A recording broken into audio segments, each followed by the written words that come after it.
leadership. You hear about this all the time. A word I like even more is authenticity.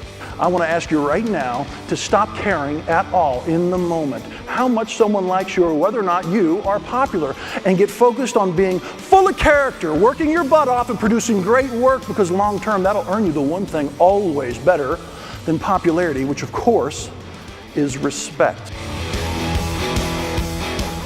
It's not just about you, it's about everyone else. You can give it all you want, letting your wall down just a little bit, but you've got to make them feel comfortable doing it as well. And the way you do that is to notice the unique nature of who they are as an individual and as a professional, so they can see that you see the uniqueness that is them. I like to say it this way. Sometimes leaders, tech people, functional specialists, you've got to realize the obvious. At least it's obvious to me. You are very often standing perched on a pedestal on high. Look at me. Look at me. I know a lot of stuff. See the promotion? Lots of knowledge. Ask me a question. I will tell you the answer. And I love reminding people of the obvious because it eludes us every day.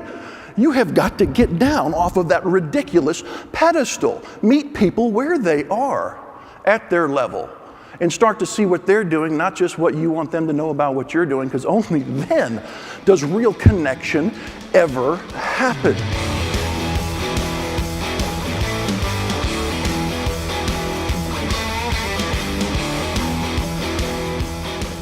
Man, we love to act. We put on a show every day when we show up at work. We manage impressions. We try to act like a good professional. Hear me carefully.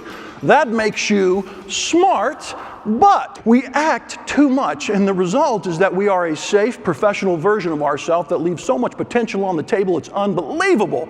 I want you to start thinking deeper. I want you to start thinking about authenticity and how to relate to people in your professional life a little more realistically.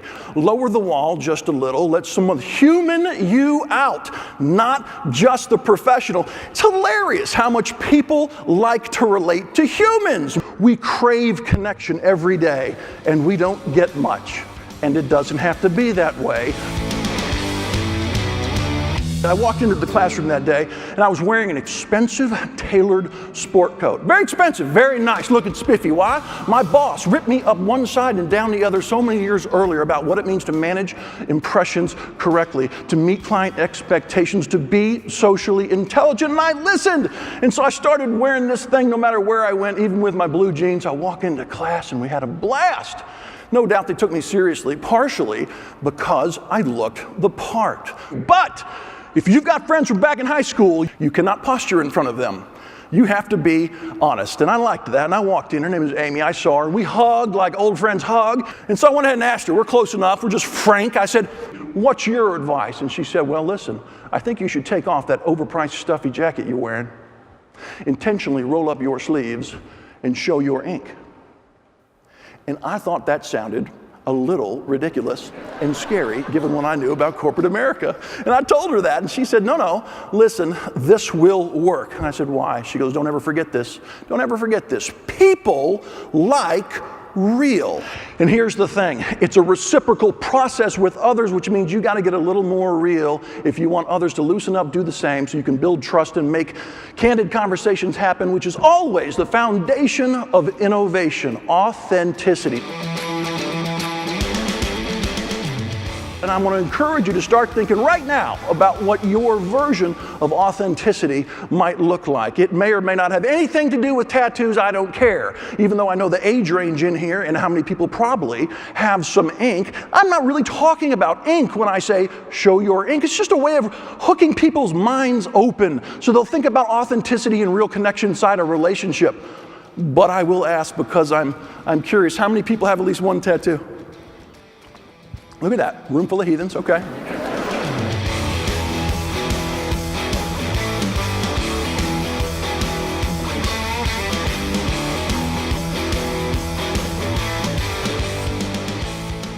I admit it, going authentic like guys like me preach, yeah, it's not risk-free. I admit it, toe in the water first, you don't come out and tell them weird things day one, okay. But you've got to put that toe in the water, and because risks are present, I want to remind you about something profound that too many people have forgotten about because we're so busy every day. Glass half full, silver lining, that is not pop psychology. That is great science that you should cling to, because if you're going to bring others with you on this journey, man, you're going to have to find a few silver linings to share with them, because things don't always go your way. My dad taught me that. My dad. You got to learn to get over yourself. That's what it means to get off of that pedestal. Now, I don't know what it is that you're not seeing. I'll guarantee you it's there.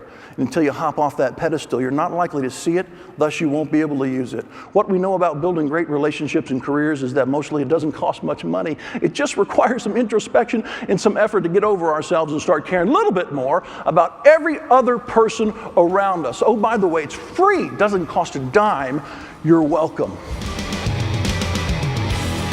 If you can remember nothing else from today, remember what my friend taught me at lunch all those years ago when she looked right at me without hesitating and said, people like real, which is why I remind you to show your ink. Thank you.